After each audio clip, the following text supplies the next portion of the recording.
Hi, I'm sure you're all enjoying the post-budget equity market rally, especially in the banking stocks. At least I am.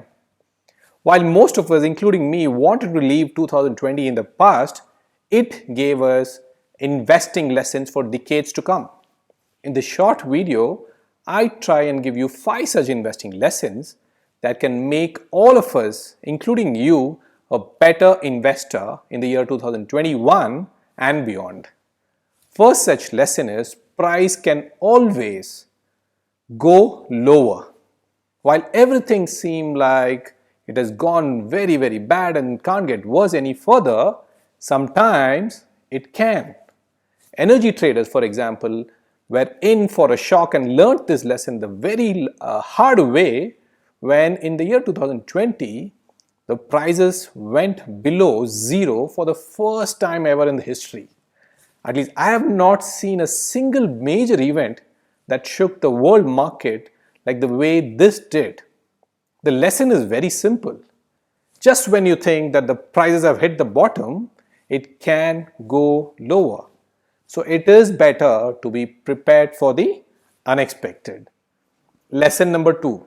The bigger the decline, the bigger is the probability of recovery. Last year, in the year 2020, the equity market demonstrated that huge losses have the potential for even larger recoveries. Why? It's just simple maths.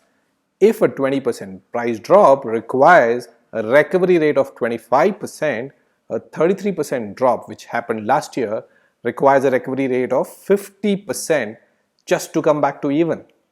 While this meant that people who had invested during late March or early April could have minted a lot of money, this also means huge potential gains for those people who stayed invested. I want to emphasize, stayed invested during the course correction.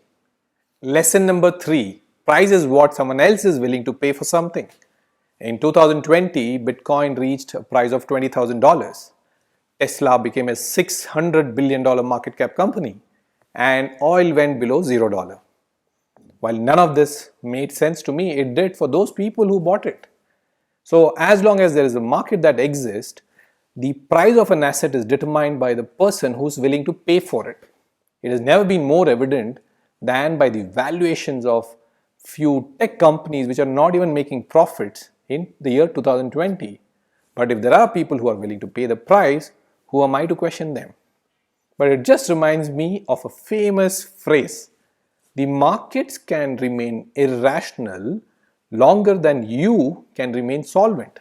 So just when you think you're losing your mind and temper over sky-high prices, remember the phrase and keep your calm. 2022 was also one of the most volatile years in the history of stock markets. So this also reminds that the excess return that you expect out of a stock over the government bond comes at a cost. You and I believe that the markets are efficient. I'm sure they are most of the times, but my fifth big lesson is they are not always efficient. 2020 showed us a lesson. The price of Zoom technologies shot up by over 1800% from Jan 20 till mid-March 20. So what's the big deal about it? The only thing was it was not the Zoom video communication company. It was the wrong Zoom.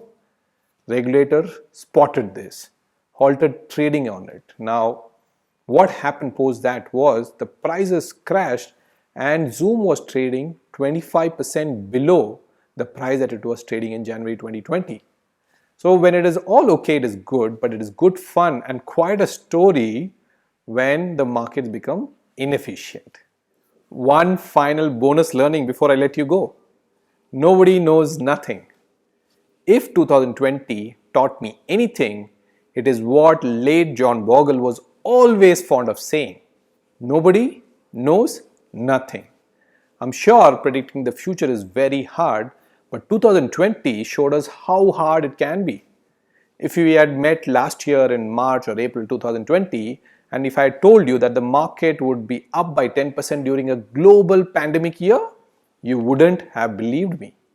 But that's what happened, and that's what makes the market mystifying and complex in nature, and therefore it always makes sense to seek the help of financial advisors, if not for returns, but at least to handhold you during difficult years like 2020. I'm sure you will like the list that I prepared and hope you enjoyed the video. Thank you for watching and happy investing.